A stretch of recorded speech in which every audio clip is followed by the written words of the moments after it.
I pledge allegiance to the flag of the United States of America, to the republic for which it stands, one nation under God, indivisible, with liberty and justice for all.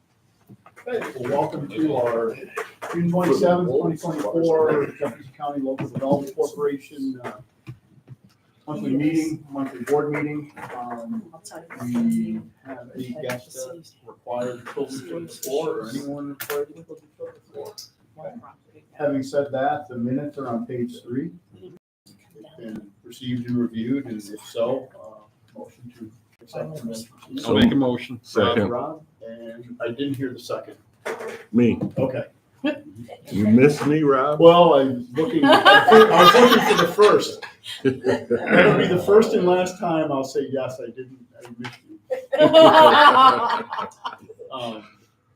So we have a first and a second. Any corrections to the minutes?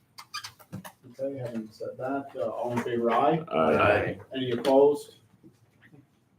Motion carried, minutes carried. Treasurer's report, Paul, page 7. And Not fair. in the financials, you'll notice that the grant income is down. That's really just a pass-through anyhow. The balance sheet is in line with the previous month, nothing dramatic to point out. But the most important thing to point out is we're down to only one project that's delinquent in their payments. And I believe Robin is working with them to get them current. So we had 3 last month and we're down to 1. And 1 is actually paid ahead of month. Lila, you told me? Actually, we have 2 that are paid ahead. So, which is really good news from what we were talking about in a couple months ago. So that would be it. And that's very positive news, I think. Like the addition of the month over month as well. Makes it a little easier to look at. We have a motion to accept the treasurer's I'll move report. the That'll be treasurer's Paul report. made Second. First and second. Second.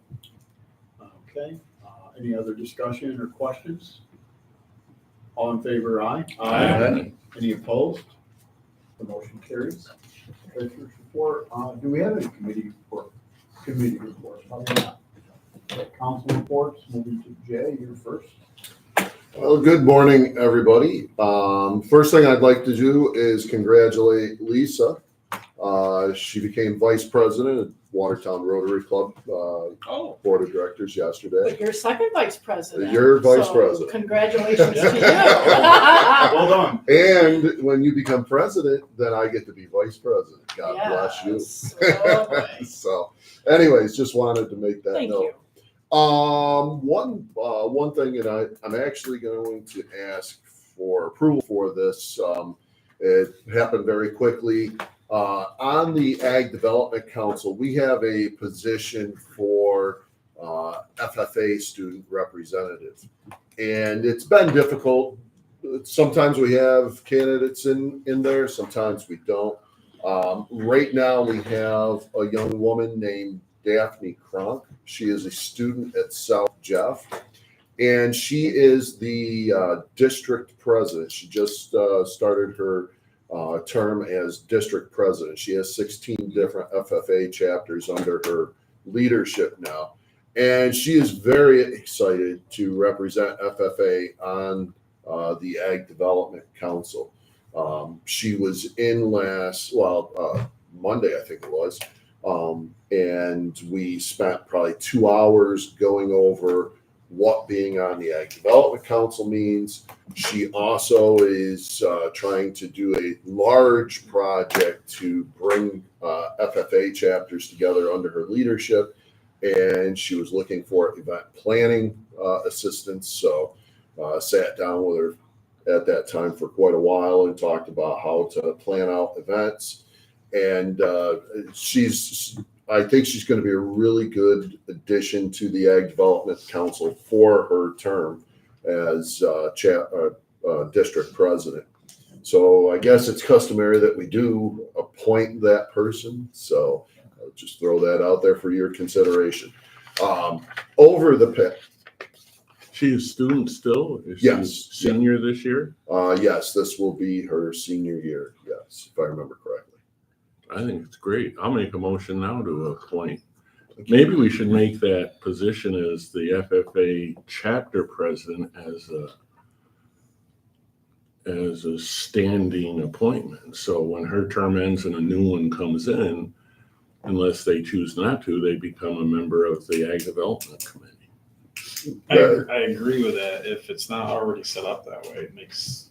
Well, but then what about the other chapters though? I mean, we Well, have more than one chapter. Well, she is, what Paul is suggesting is the district president who represents the 16 FFA chapters would be the standing, it would be a standing position, and whoever's in that position has the opportunity to participate. Or have some sort of liaison. They can't do it. Yeah. But still represent that. I think it's a great idea. At least have an FFA member always there.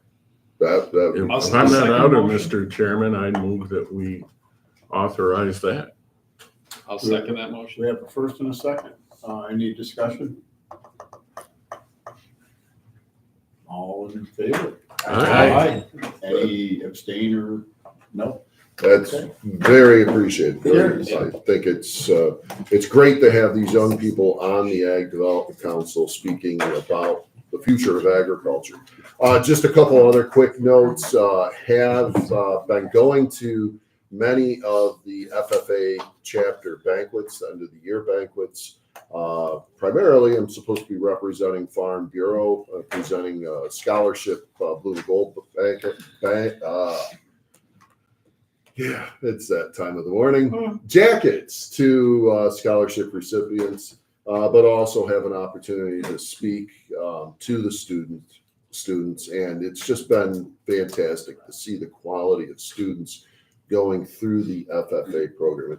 It's inspiring. It's one of the largest, in my opinion, one of the best youth leadership career development programs out there, in addition to Scouting America, what used to be known as Boy Scouts of America. So that's been a fun honor over the past month to do that.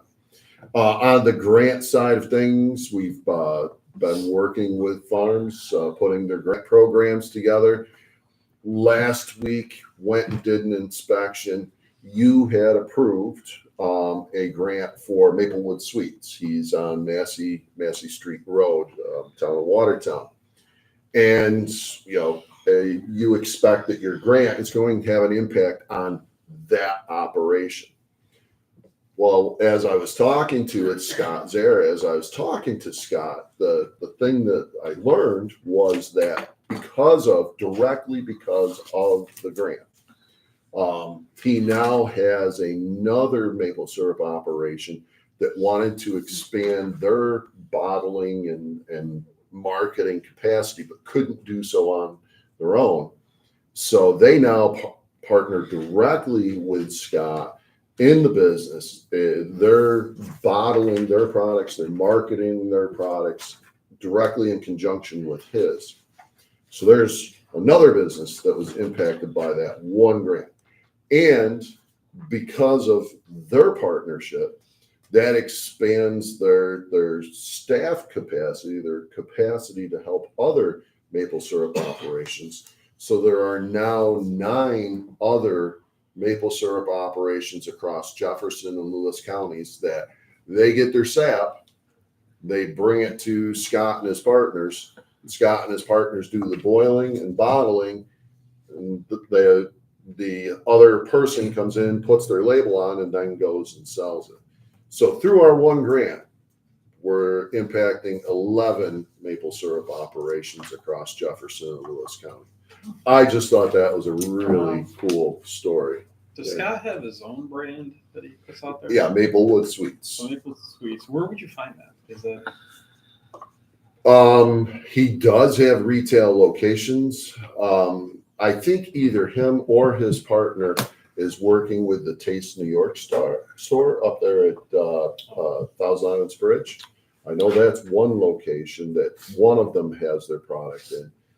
I don't know if either one has their product in the cheese store there on Route 3. right? I'm just curious. And then, yeah, beyond that, I don't know. Or I the don't. market, so. And then yesterday visited with Cedar Dell Custom Meats up in Redwood. He had received another grant from us, and I will tell you that 2 years ago when I walked in there, maybe I shouldn't say this, but I will. It wasn't the most pleasantly appearing business in the world, but he has really made improvements to his operation. The capacity to process has expanded vastly. He is still working towards USDA, but he's not there yet. But he is doing a great job with custom meat processing. So we've done some good things. His name? Casey Davis. Okay. Yeah. And it's Cedar Dell Black Angus Custom Meats. So it's another success story. Did they end up getting their septic built out? Yes. They now have a septic system. I don't know if it's been stamped yet, but it is in We operations. were working on that. That's why I wrote his name down. I Yeah. have to go back and Yeah. see what. So, but yeah, so that is it for now, unless you have any questions. Thanks, Jay. Any questions? Okay, we'll move on to manufacturing and marketing. I'm not sure who's addressing those. Yeah, I'll address both of them. Nothing to report really from the manufacturing side. We're going to be standing up the manufacturing council. It's been a while since they've met, and we're reaching out now to people that will participate in that and get the manufacturing council rip roaring as it was before. Don't really have anything to report from the manufacturers. Anything big that's been happening that's worth the board's time right now. And really from the marketing side either this month. It's been a short time since our previous meeting, and on the marketing stuff, don't really have a whole lot to say. Mr. Chairman, if I could just take a moment, I forgot to mention, today we have the Assistant Commissioner of the New York State Department of Labor is coming up. She is touring CWT farms, and then we're going over to Old McDonald's Farm and North Harbor Dairy. She is the representative of the New York State Department of Labor that is heading up, or at least appears to be heading up, their asylum seekers and their temporary worker permit program. I do see potential opportunities for agriculture and the rest of our industries to take advantage of that program. So trying to build a relationship there, and looking forward to continuing conversations with her to increase our workforce. Thank you. Now, that just opened up a question. For years, agriculture has been doing, bringing in non-residents and having them work on farms through a program. Is this going to be the similar? I mean, they all had to be background checks and all that. And I don't have a problem with it because agricultural needs a workforce. I'm just checking. I Forgive me. know, I I'm saw checking to see who we have on. So, You do realize we're being recorded. oh, that's true. Streamed and recorded. Yeah. Okay, so how do I put this? Keep it PC. So, for years, what dairy farms have done has been what they've done has been what's required by law. When they have a potential worker come to them, they vet that person the same way they would vet any other worker that comes to the farm. So they will collect the documentation, the ID, the social security card, and so on. They will complete an I-9 form, record all that information, and they've done what they're required to do by law. According to a Cornell study back in 1998, I believe it was, approximately 80 to 90% of those people that appear to be of foreign descent are probably illegal. But by law, the farms are not allowed to ask, are you here in the United States illegally? So I say that because I want to be clear that there's not necessarily a program from the past that was workable for dairy farms to bring people in. Now, as of late, the H2A program, the dairy farms have been learning how to work the H2A program to bring in some workers. As an example, Ron Robbins has had two gentlemen from South Africa that have been working on his farm. They work on the crop side of things, where it is a seasonal industry because the H2A visa is a seasonal visa. They can only come in for so many months, then they've got to go home. And that's been the problem for the dairy industry, is the H2A visa has not solved the problem that they have. So where was I going with that? There has not been a program that has worked well for dairy farms to have foreign workers on their farms legally. I only bring it up because I remember that show that occurred down in Ellisburg, and I think it was Butterville. Yes. And I was what too they put involved in them that. through, Yes. and now they're talking about just, okay. Yeah. I mean, I've seen what they got put through. Yeah. I have to reserve my opinion on people coming into the country and how they enter. I have two nephews that work on the border, so I do have a lot of opinions about it. In this case, I see a program, the asylum seekers program and the temporary workers program, where potentially, and I'm still not completely sold on it yet. That's why I'm continuing to meet with this assistant commissioner. But I think this may have opportunities for our farms, and that's why I'm continuing to examine. At first, I was not interested until Cheryl Mayforth invited me in particular to attend a meeting where this assistant commissioner was coming in to talk to the program. That sold me to a degree on this opportunity for farms to take advantage of. But again, today is step 2 and We all know making they sure I'm need. comfortable. We all know that the agriculture needs the help, and Yeah. this makes sense. I just want to make sure they set up a program. Yeah. So that the people that are coming to work are really coming. Yeah, to I mean, work. it's this was strictly about asylum seekers, and in the hospitality industry up here also needs help. So there's a lot of interest there between agriculture and hospitality, but it's I was actually impressed with New York State because I didn't know how they were dealing with this, but they have a very good vetting program. And this different tree they showed how they run these people through, and some don't make it. They do send some back, but the ones that do make it have the opportunity to work and stay in the United States. So yeah. The dairy industry could have fixed this problem with allowing the H-2A visas to not necessarily be temporary. In dairy, you got to have it 12 months out of the year. So it drove that whole labor force underground because you can't cycle them through 9 months and then send them back. So literally, that's the way it's operated. The don't ask, don't tell scenario. But both of the bills before Congress today for fixing the immigration problem address that. If they move that legislation through, it would solve that problem because that was one of the fixes that supposedly both parties are in agreement of. It would solve the dairy industry's H-2A visa problem. Thank you for your questions, though. Great question.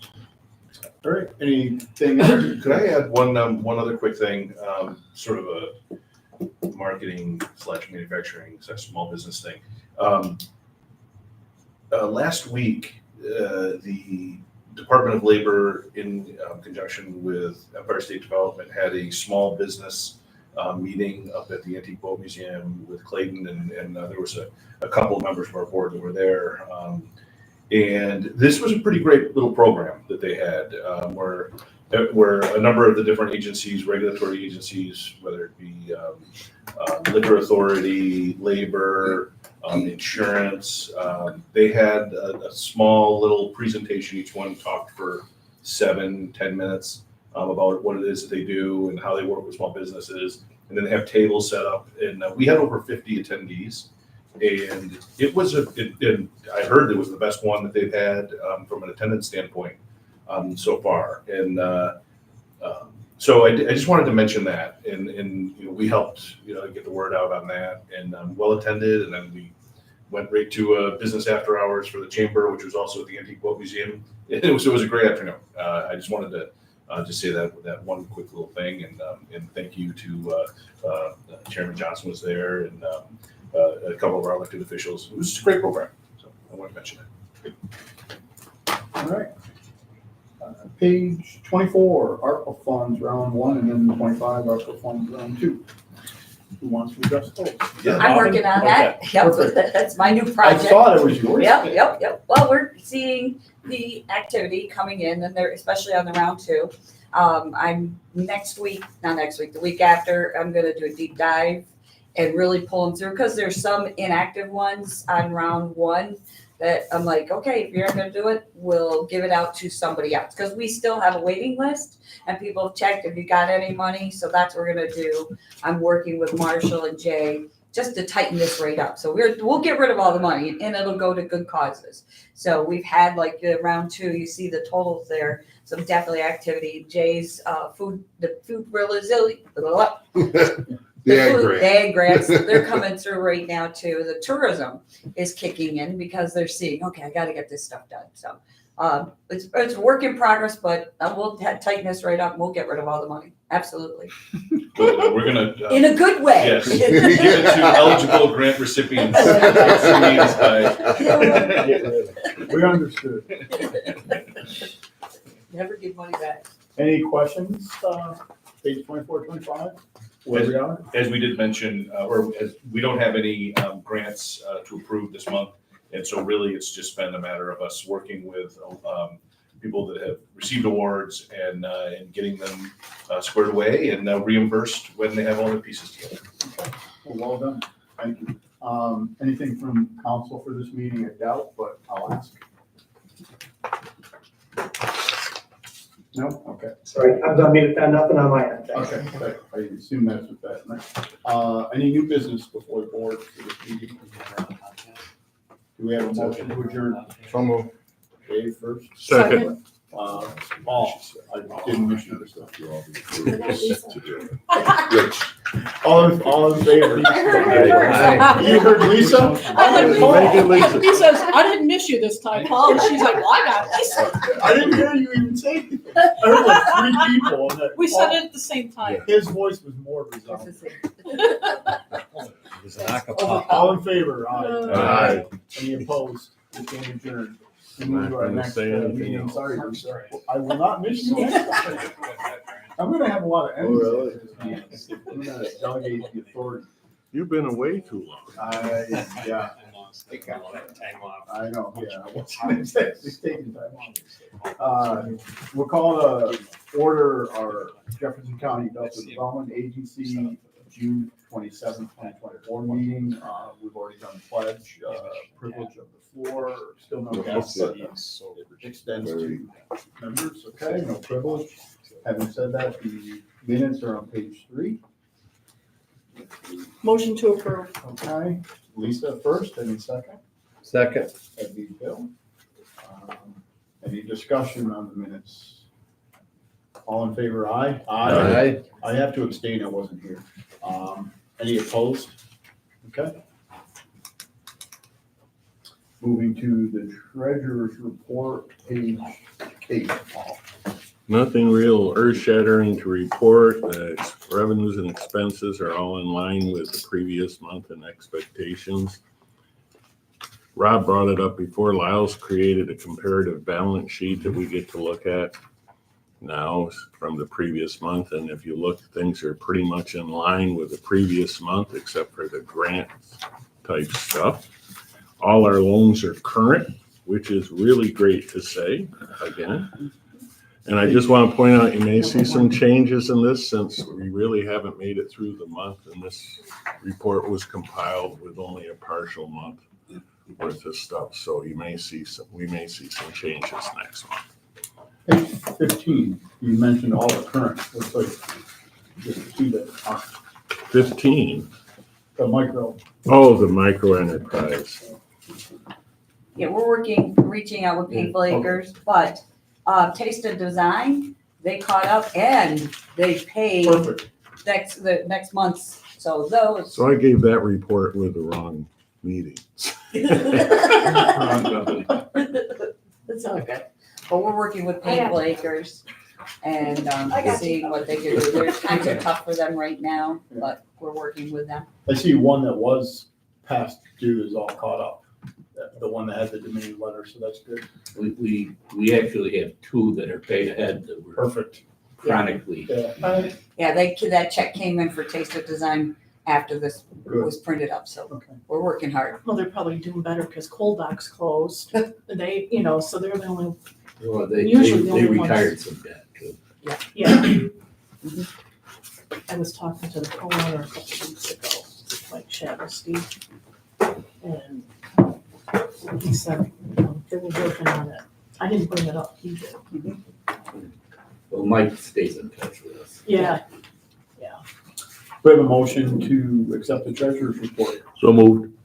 Done? second, Lisa, second. Any other discussion or questions? I think we're in good shape. My only observation is we're about 50% done with the year, but only collected about 33% of the revenues. But the expenses are also lagging a little bit. Doesn't look like a break-even year at this moment. Well, it comes down to the pilot Yeah, I transaction fees. I mean, we'll A lot have of these one. projects just, they go calendar years. They don't even go months. It's unfortunate. It's hard to predict. Okay. All in favor? Aye. Any opposed? That motion carries. Committee reports or unfinished business, I'll couple them. I don't know if there's either. Okay, Does that include solar? you can, sure. That could be a committee report if there's anything to update. Well, I was asked to help review a grievance in Lyme on our favorite project. And they're making a constitutionality claim in their grievance about the valuation model. But I don't think it'll go anywhere because law requires that to be filed in Albany County, any changes. But now, in the past, you've seen that the taxation side has been challenging the valuation model. Now it's the project side is challenging it, basically about whether or not it's right to use the incentives as a revenue in a valuation. Discounted cash flow valuation was their claim. So, but it's interesting to see the other side now complaining about it. Yeah, no, that is interesting. So, In past meetings, I reported Town of Henderson is redoing its solar law and it's made it through the public hearing stage. The town board, I believe, should be voting on it July 11th or the following meeting after that. But they've created a solar development district. So it's different than how other communities are doing it, where they've created an overlay within the Air 40, which is agricultural district. And we've separated out class 1, 2, 3 soils, for lack of a better description. And solar will not be allowed in the highest soil districts. So we've created an overlay within an overlay, and it's unique, and it appears to not have any substantial public opposition. And there probably aren't very many projects being looked at in Henderson anyway, but it is following the comprehensive plan to promote agricultural and those types of soils. And it's sort of we formed a committee to determine let's choose where we want projects to be developed versus being surprised. And so it's unique, and hopefully next meeting can be reported that that's the first in the county and possibly the first in the state that'll follow that. You get a big thumbs up today, Rob. Thanks. Not just me. Well, last month, John reported that there's a project going forward in Hounsfield, a small project. Okay. But I think we've all noticed that this massive rush for these small projects has dropped off dramatically. Well, I'll tell you, the interconnection is slow. There's a project in Henderson that was built a year ago, still not connected. And I don't even know if they're in the queue, quite frankly. It's just sitting there. I don't know who would dump millions of dollars to build a solar field and just not bother to hook it up. I mean, but anyway, there it exists. But I don't know if that's a problem, Bill, where the interconnection queue is like flooded, or, I mean, it seems like the need for energy is there, but I think the cost of producing the energy is better known now. That's also the project that is the first solar project that never received a pilot. That one in Military Road, remember the one that was a community development thing where that all fell away? There's one in Hounsfield, a small one behind near the ag park that didn't get one either. But they came so fast and furious for a couple of years, and then now it's just dropped right off. I think it makes more sense to me. The community solar concept does seem to be fairly saturated, and these larger utility scale seem to be more emphasized at this moment. But we'll see. I think if you look at the choke point of potential new development, we've all seen the community solar projects, which are 20 megawatts. If you look at the capacity of those lines, first of all, the first requirement is 3-phase. Mhm. A 20 megawatt solar array on a 3-phase rural line is about what that line can handle. So you aren't going to see 20 megawatt solar arrays. And if you look at the ones we have in the county right now, it's kind of following. They're well placed. That one line that, they can access. There's no more capacity to put more on until so that takes a commercial development literally through one corridor, Joaquin Street to Clayton, with spurring off to Shamal. Now that's where they can start loading the big stuff. But they can't get it south. Right. That northern line is kind of done, but we're not connected to it No. yet, or maybe never. Who knows? Okay. Anything else in solar? I've noticed National Grid is doing some major upgrades. Oh, they are. They're doing, You're gonna build a new substation. yeah, but on the existing lines, there's a lot of access roads going in and a lot of truck. I'm sorry, I did. Whatever happened to the request? Remember we were looking down in the back corner of the IDA park for Grid was looking for a substation. Yes. Nothing became of that. It didn't work. There were some issues regarding the one that went behind the Timeless Frames building and all that. I can't remember specifically. I've actually talked to Tim Stapleton a number of times recently about a number of different things, but he was the one that was sort of in charge of that, of looking at that. I'm not 100% sure if I'm right on that, Bill, or not, but it didn't work out for whatever reason. I got quizzed last night about all the expansion of gas lines at Grid's gas lanes. They're expanding their gas distribution on some roads and they put the new line under Black River. Yeah. And you just wonder with what supposedly is coming about new hookups, services, are they just trying to get as many hooked up before that magical deadline or what? But I just said, we all know there's a problem with energy distribution regardless whether it's electrical or gas in the North Country. So As long as we don't have a problem with generation at this time. So have some nuke and some other things. Page 19 through about 28 or so, there's also full size plans here that they've been through public hearing? Or no, Yep. we already have. We had public that. hearing pilot, some adjustments were made. You want to lead Yep. the team through? So on the site plan piece, sent that out to the tenants, no comment at all. And they did make the adjustment on the site plan regarding the parking lot, which was a sticking point for us. We just didn't have time last month to get it to everybody, and especially since there was that one little issue there. We scheduled this meeting to help them get started as much as possible. So strictly from the site plan piece, unless Justin has any comments that he'd like to make, I would like to approve the review. Is my suggestion.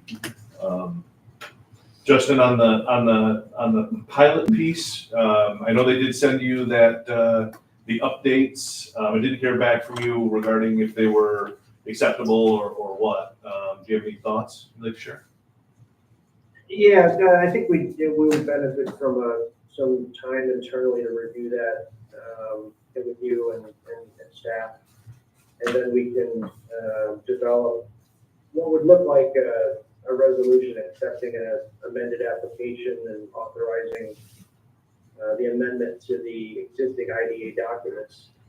All of the project descriptions say 30,000 and they'll just have to be revised to say 35. To the extent that there's any adjustments to sales tax estimates, we would amend the agent agreement and file new sales tax forms. It's mostly administrative. So for the life of the pilot and the leaseback agreement, the documents do reflect reality. You don't have, the analogy is you're not facilitating benefits for a mid-sized car. It might be a larger one. We can process that pretty quickly, assuming there's no major shift in project costs. In other words, the added space and the fit up and other various benefits don't trigger a new public hearing. We should be able to process that pretty quickly. So, in the backdrop here to facilitate their need to continue moving through the planning process, you can provide a conditioned approval of the site plan amendment subject to your acceptance of their revised application at your next meeting. After which we would attend to amending the documents and getting that all buttoned up. I'm confused. We have two actions. Approving the site plan really has nothing to do with the pilot, does it? It's a bigger, this is 35,000 I square feet. understand it. We're approving pursuant to the deed documents, his plans. But the site plan shows a 35 square foot building. We only approved a 30,000 square foot building. I think that's In the pilot process Correct. is totally different than the deed restriction Yes. process. So I have no problem with moving forward on either, but I'm not sure they're looking for a conditional approval of the deed covenant approval. Is that what you're talking, Justin? We make our approval of the, Well, they are separate actions. okay. But we have a closed pilot that is specific to a 30,000 square foot building that is no longer being pursued. Okay, I understand that because I brought it up, but, So it's just saying when we approve, and if we approve the site plan, we're just conditioning it that the building is showing as 35,000 square feet. At our next meeting, we shall receive and approve a larger building application for the pilot. okay. That's, I think, did I summarize that That's correctly? exactly Okay. it. That- Okay. Yeah, just giving an unconditioned approval now, and again, we wouldn't have much leverage to get them to come back and clean it up. So at this point, Okay, give a approval on the site plan. Okay. And we have, at least we've set the table for them to come back quickly and process it for the, in the next 60 days. okay, We good on that? yes. Okay, so it's just showing a larger building than what the pilot was prior approved for. So let's make that one conditional. So Do we have a motion Do you have for that, conditional Peggy? approval? I would make that Okay. motion. For a conditional approval of the site plan showing the larger building, which will have an amended application to review and accept at our next meeting. I'll second it. Okay. Any other discussion or questions? The only question I have, and I'm not sure it's even within our purview, but just in that easement for the driveway, I'm assuming that's a permanent easement between the two properties, so if the properties were separated from the current corporation, the easement remains? Yeah, they're driveway? just setting up some general access, Okay. right, as if they bifurcate ownership. Okay, because my only observation was the parking lot's literally on the building line, but the building line includes the easement. So it makes sense what they've done, just wanted to make sure that it appeared to be a permanent easement. Yeah, Okay, it's generally fine. perfect. That was my one comment. Any other questions or discussions? So we're moving a condition approval. All in favor, aye? Aye. Any opposed or comments? Okay, the condition approval stands. And I guess we just have to push to get the amended application as quickly as practical.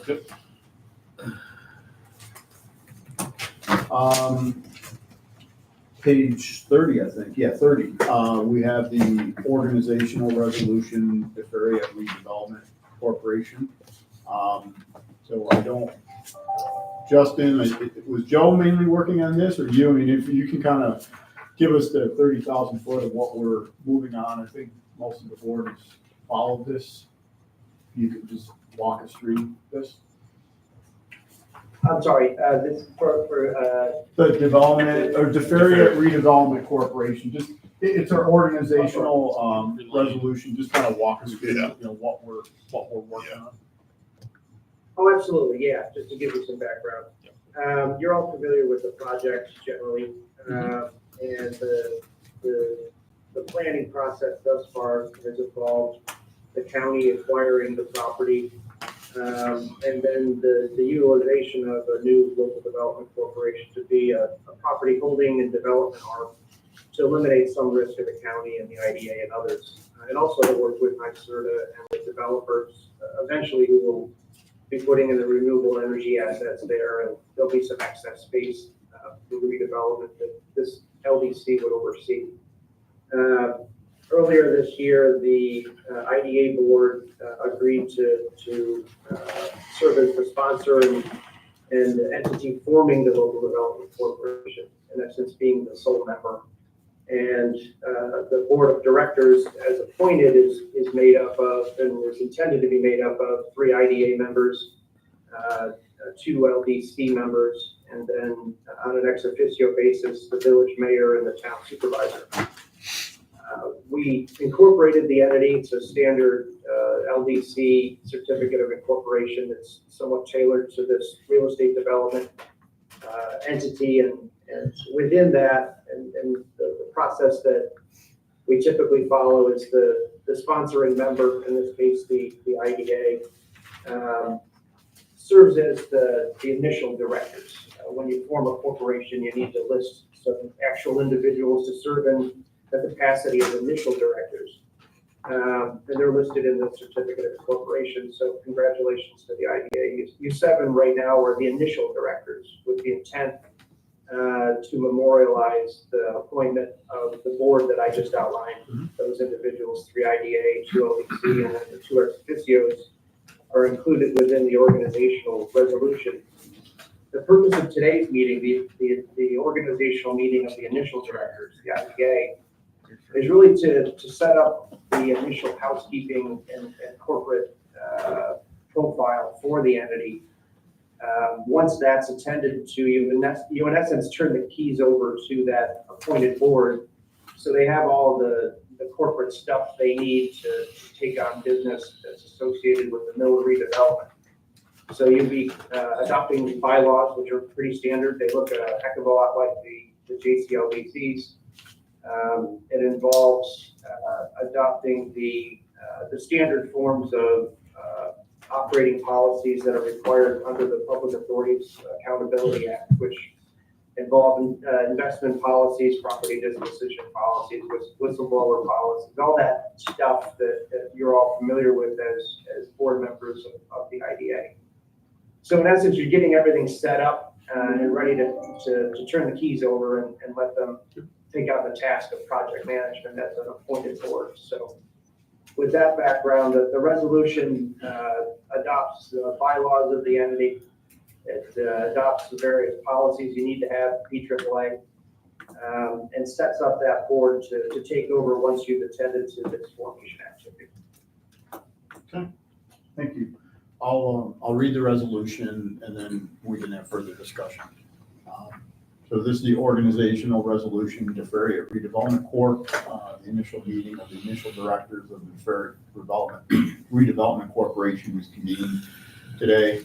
The following resolution is offered and seconded to wit. Resolution 06.27.2024.01, organizational resolution of the initial directors of the DeFerry Redevelopment Corporation adopting certain policy standards and procedures relating to its organization and in connection with the Public Authorities Accountability Act of 2005, as amended by Chapter 506 of the laws of 2009 of the state of New York.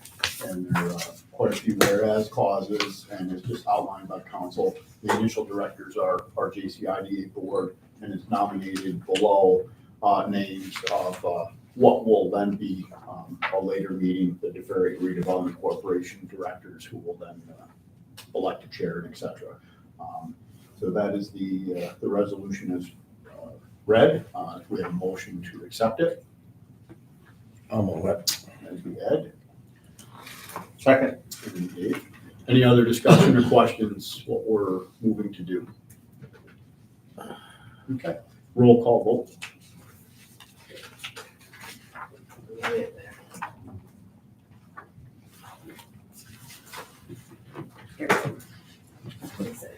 Page 37. Farther than I thought. Rob, Yes. Dave, Yes. John, Yes. Bill, Yes. Lisa, Yes. Ed, Yes. Yes. Okay. The resolution passes.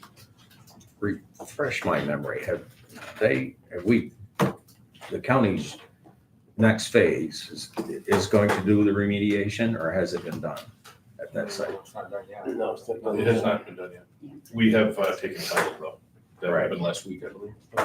So really, the first course of action for this board is probably going to be to monitor the remediation process. Yeah, and set up that plan is actually has to be put in place, but we do have the Bristol grant, so we're ready to go forward. Yeah. New business. Mark, you put this on there, general discussion 485A tax exemption program.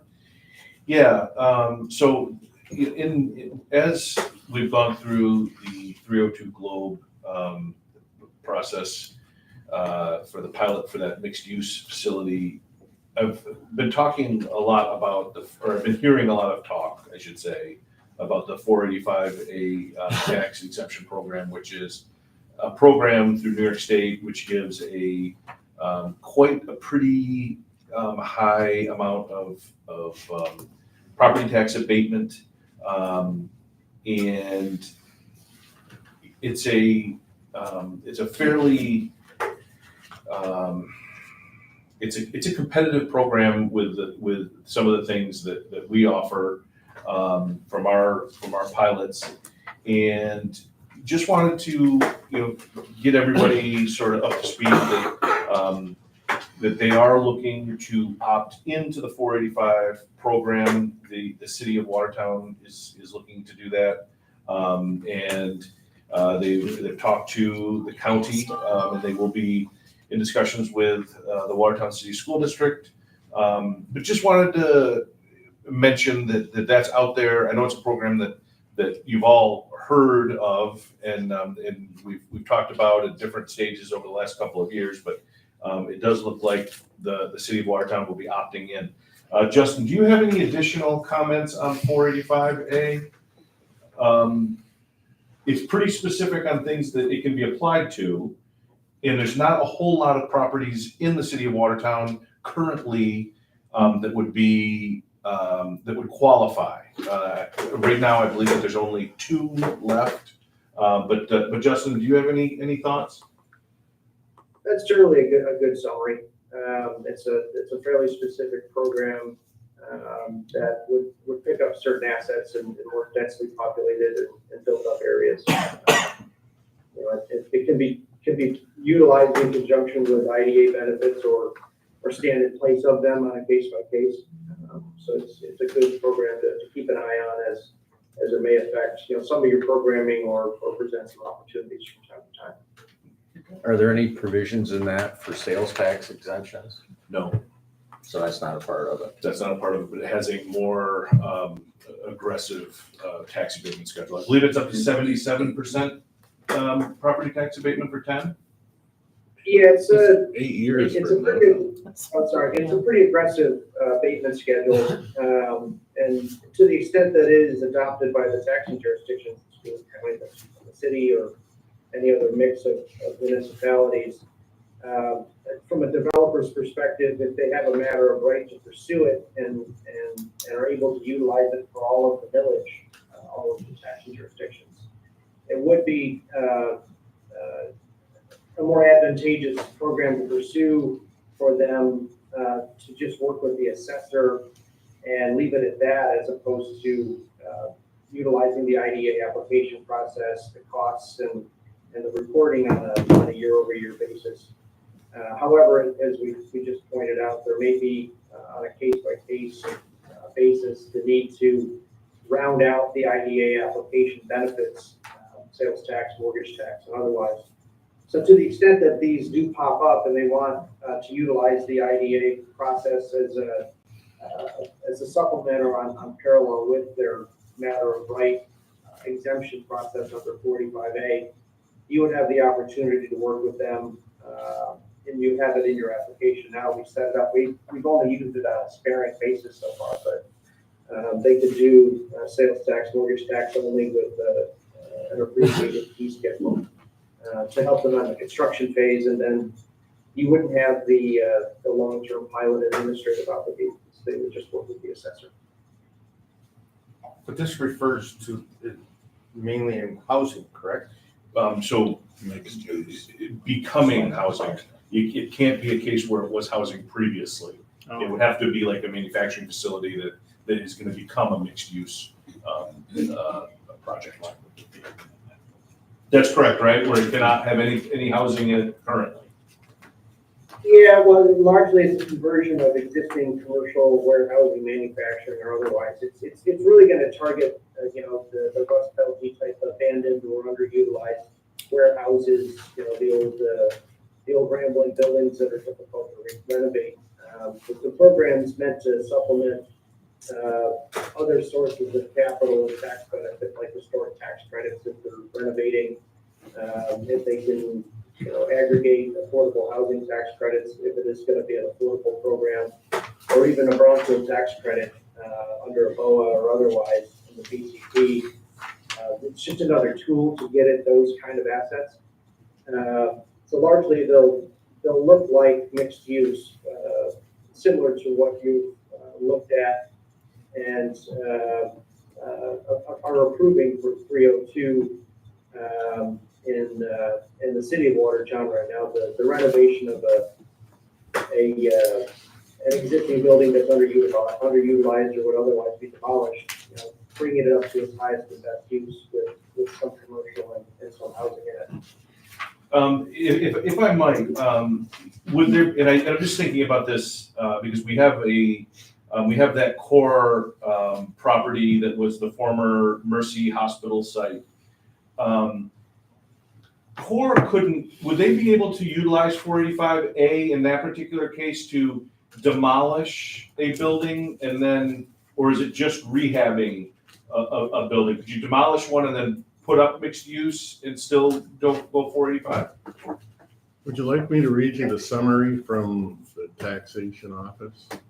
It says, to the extent allowed by local option, properties that are modernized, rehabilitated, expanded, or improved to a mix of residential and commercial use, and which are located in certain municipalities, that includes about New York City, are partially exempt from taxation and ad valorem levies according to a 12-year declining schedule. The cost of such construction works must exceed $10,000. At least 40% of the square footage must be devoted to or used for residential purposes, and at least 15% must be commercial. So it doesn't sound to me like a vacant lot and building new would be eligible. Yeah. So, Yeah, and that's my understanding as well. It's largely repurposing existing assets or expanding. And that's how I thought it to be, was just that as we're sitting here talking, and thinking about that core project, you know, that would be one that, you know, hopefully, at the pleasure of the board, you know, that might be a project that would be interesting to us, so. there's also an employment requirement that the property must employ or anticipate employ at least 5 employees primarily at the property too. So, But would it be a fair assessment to assume any potential project in the future that incorporates 485? If they're smart, those developers will also be here applying for sales tax exemption Yes. separately. Yes. the other real issue is you have to get all the municipalities that are involved, and good luck with the schools. Most schools don't even recognize the business investment, which is 485B. So getting the county to approve it and the city may not be it may still be advantageous for them to come this way to get the abatement through the Little less, idea. I guess, that's at the end of the bottom line, may not amount for them. Okay, anything else on this topic? That moves us to the aforementioned project, page 92, 302 Globe, or excuse, 302 Court. Keep calling it Court. It does say Globe. Yeah. But it's on 302 Court. Yes, 303 Court Street, the Globe Mini Mall project. We need to put AKA, also known as.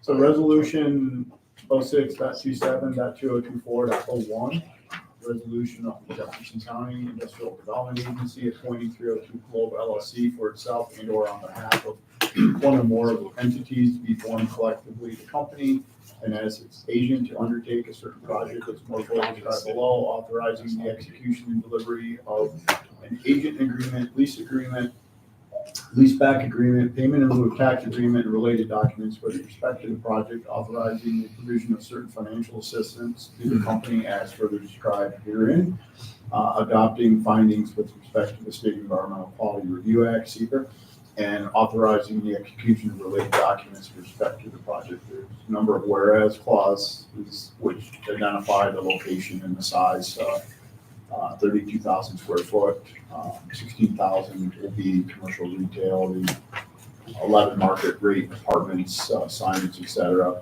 A couple other documents, and then the project value is on page 94. Do we have a motion to accept this project resolution? So moved. That'll be Dave. Second? Second. Bill. Any other discussion, questions? Go ahead.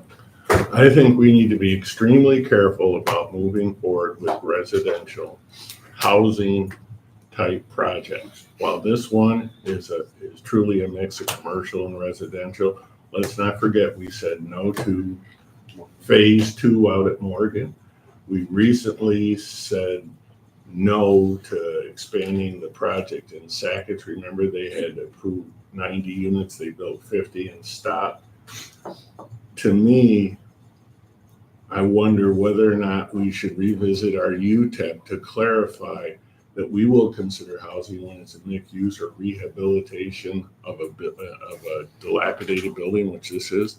But I think it would be extremely inappropriate at this time to us be getting into market rate standalone housing. I agree. And how we do that, we need to be clear that this project is only being approved because it's taking an underutilized, dilapidated building and converting it into mixed use and housing. I think based on their discussion, it's because it qualifies for 485A. I mean, that's kind of why this is being considered. And I think you said there's only a couple properties in the city, or is that the whole county? This would be the city, Okay, city. case, yeah. I'm sure there's more than that in the county. We probably, yeah. And, you know, it is one of those things where, you know, oh, there's only, you know, 2 properties that it would apply to. Well, you know, businesses leave and switch, build new facilities and leave things. So it's not to say that it wouldn't come up again. Okay. Yeah. Point taken, Paul, that this is a mixed use. It is qualifying for 485A, which is taking a structure that has seen better days and improving it to commercial and market rate apartments. Almost just- co-equal. I'm just concerned that we've said no to other housing projects and that we have to be clear that this is not a housing Well, this is project mixed use. standalone. Yeah.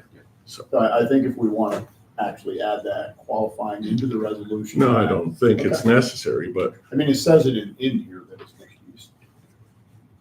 Well, but I can see, where you bump outside the city, this can apply to a lot of Oh, sure. smaller projects. This is a project Yeah. downtown LaFargeville that you know, a Completely business qualifies for this. downstairs and an apartment upstairs that they put $10,000 into renovating that building, this qualifies for 485A. I mean, theoretically, had the Y not taken over Woolworths, it could have been apartments above banks and businesses, and it would have certainly fit this criteria. So, Marshall, Yes. didn't he say he's looking at the overall cost of this project to be about 3 million? It's closer to 4. Is it now? Yeah. Okay. Yeah, we worked with them to enhance their application to include all of their project costs. So we could maximize the sales tax benefit and have an updated and kind of rounded out application that'll be living with the project for the term of the pilot. So it's a little bigger than first assumed, and it appears as though they're poised to move pretty quickly. Marshall, how was seeker handled for this project? We have that, we're attending to that in our resolution. In the normal course projects, any projects that the IDA visits or reviews under the application process are going through local site plan and or zoning. And there's a local seeker review that's associated with the projects before they come to us, or in the process of going through our application process. They're working on a parallel basis with local planning. In this particular case, it's largely a renovation of an existing structure without additions or any external expansion. So the city's interpretation, which I think is the correct one, is that it's a matter of right building permit situation without the need for site plan, which leaves seeker unattended to at this point.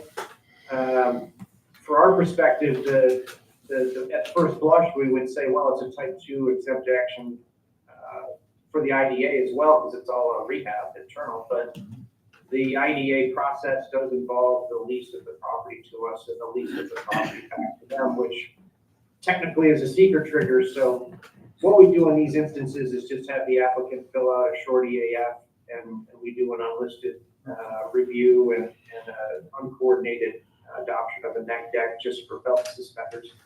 So that's reflected in your resolution today as well. So was that done at this board level?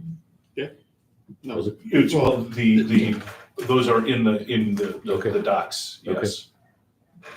What was required, that's pretty good. Okay. Any other questions?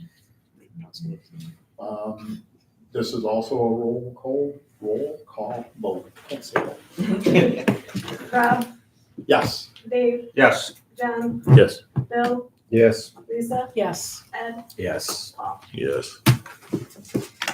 Okay, that resolution carries, and I guess we're at adjournment. There was no other new business other than our discussion, so motion to Rob, adjourn. I had a quick Go ahead. question before we close on that overlay district that you did in Henderson. Yeah.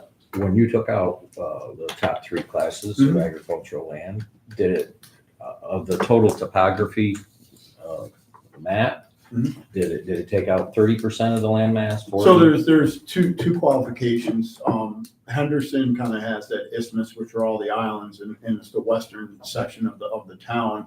There's also what's called a corridor overlay district, so 2,000 feet from Lake Ontario, wherever, which AR 40 kind of falls in a couple little spots, plus the state park on the top north.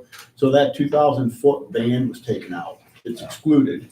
And then what was remaining, it probably only took out 45 or 50%. So there's still more than 50% of that total land area, which I guess says 50% of the soils in Henderson are the top 3 soil districts. So that's why agricultural is, highly identifiable there.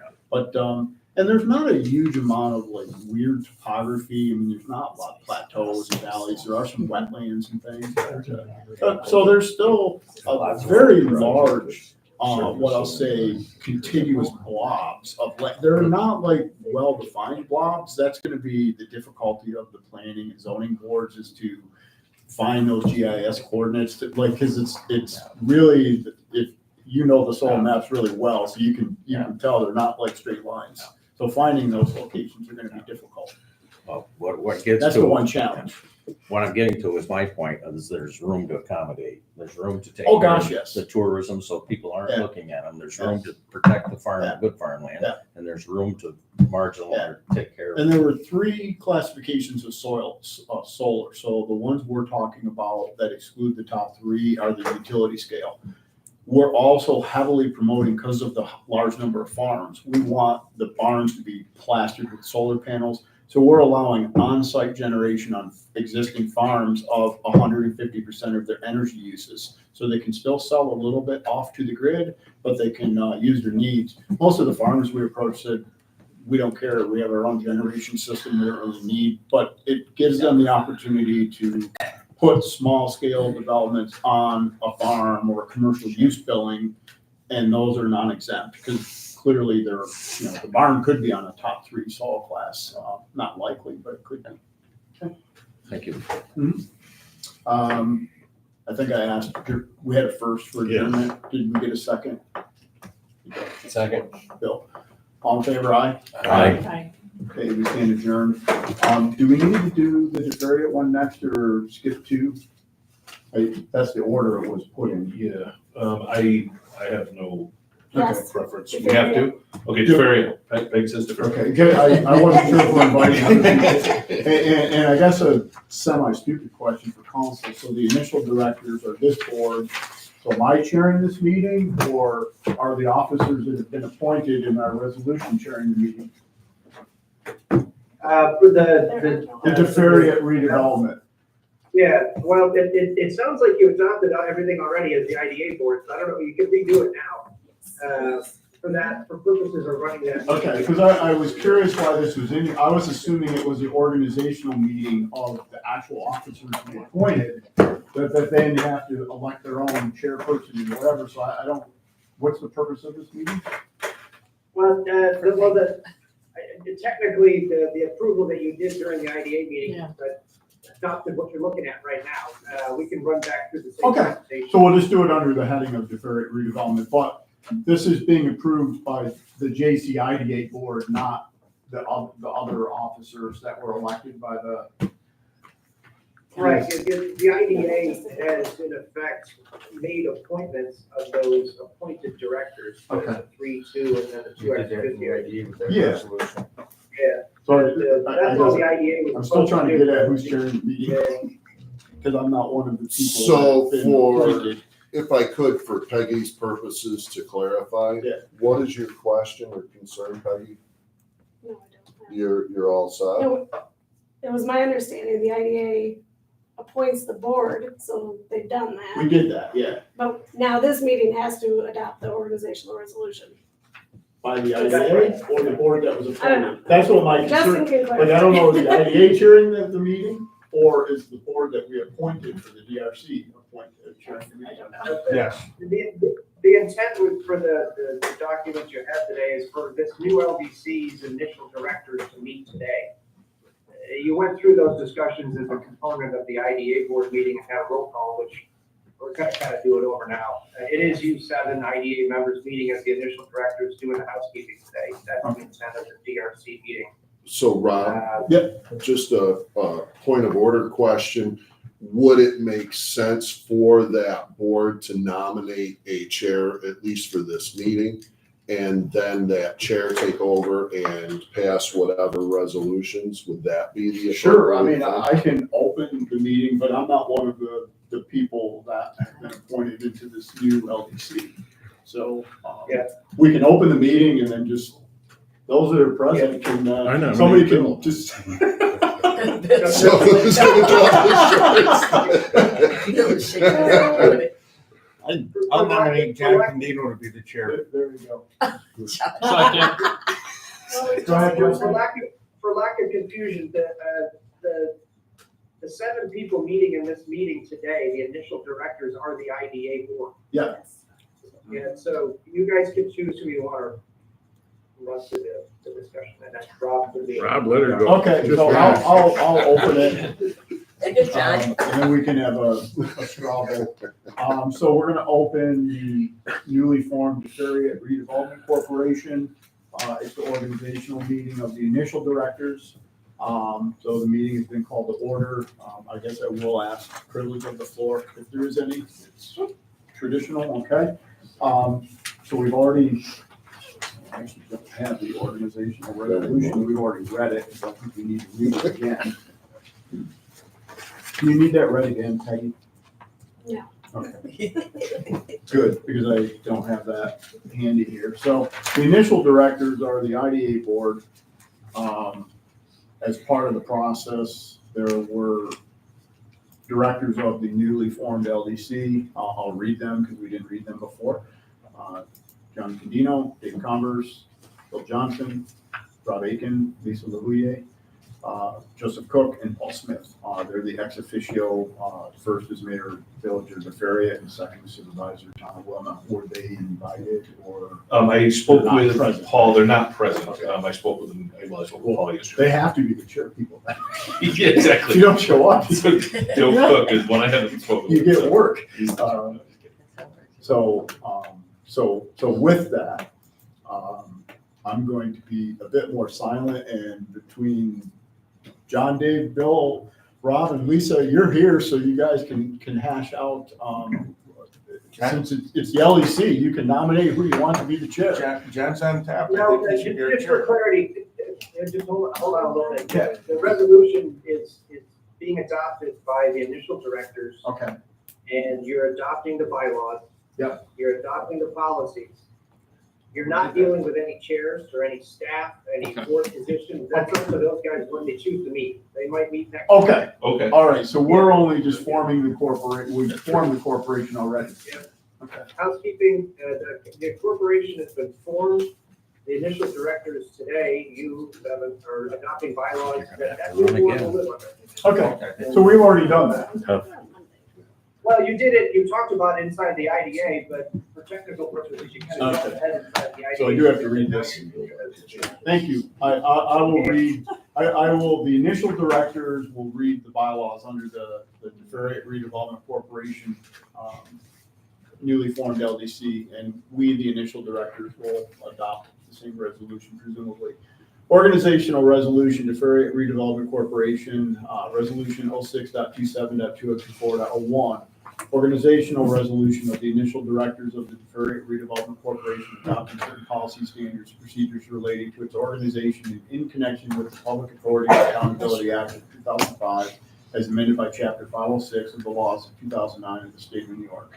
And we, the initial directors, which are the JCIDA, are adopting these bylaws and various other documents. There's about 79 or 80 pages of documents which form the LDC and filed through the state. So with that, we've read a resolution, and the initial directors, I ask for a motion. To accept So the moved. initial. That would be John. I'll second that since my name's not on. There you go. We can always add you in as a ex officio. Any other discussion? Okay. So, all in favor, aye? Aye. It's roll. Roll call. Yes. Rob, Yes. Dave, Yes. John, Yes. Bill, Yes. Lisa, Yes. Ed, Yes. Paul. Yes. Okay, that carries, and I guess from that, the redevelopment corp will now stand on its own and set its own meeting schedules, et cetera, to deal with its own interest. Adjournment, motion to adjourn. I just want to say Go ahead. real quick, since we're still in the meeting though, and I know John's name was thrown out there, but, and I think in order for this to be, and this is not, you know, whoever gets a short straw, but, you know, I think with your background and your desire initially when this opened up, I think you make actually a great chair for this one. No, again. What are you, my campaign chair? No, I'm just saying, so it's something to consider. I just want to make sure. We might have to hearing schedule this. Graves probably. I thought it If was you your really don't friends. want to do it, then On I PBS. think it's prudent to have yourself there, so. Second, I mean, Jeremy? Yeah, we already had a first and a second, so all in favor to adjourn? Aye. Any opposed? We stand adjourned. So we do move to the Jefferson County Civic Facility Development Corporation. June 27th hearing, we've got some minutes on page 3, which are from April. And then we have a number of months of the treasurer's report. So the minutes first, page 3, they've been received, reviewed, motion to accept. So moved. Ed? Second. Paul? Any discussion on the minutes? All in Aye. favor, aye. Aye. They are approved. No Treasurer's transaction. report, page 9, I guess, is the most current. I don't believe there's anything to report. It's kind of green, but I think that might be. So, motion to accept the treasurer's report, please. So moved. Second. Okay, all in favor, aye. Aye. Any opposed? Motion carries. Any committee unfinished or new business reports? Moving to adjournment. So moved. Motion that's David. Second. Bill, all in favor, aye. Aye. Any opposed? We stand adjourned. We started done by 9. That's pretty encouraging. 1 minute meeting. That's very encouraging. I was thinking this was Usually 10 2, o'clock. cool. Thanks, Justin. Sorry for my confusion on this whole DRC thing. No worries at all. You guys did a great job. It's, Recording stopped.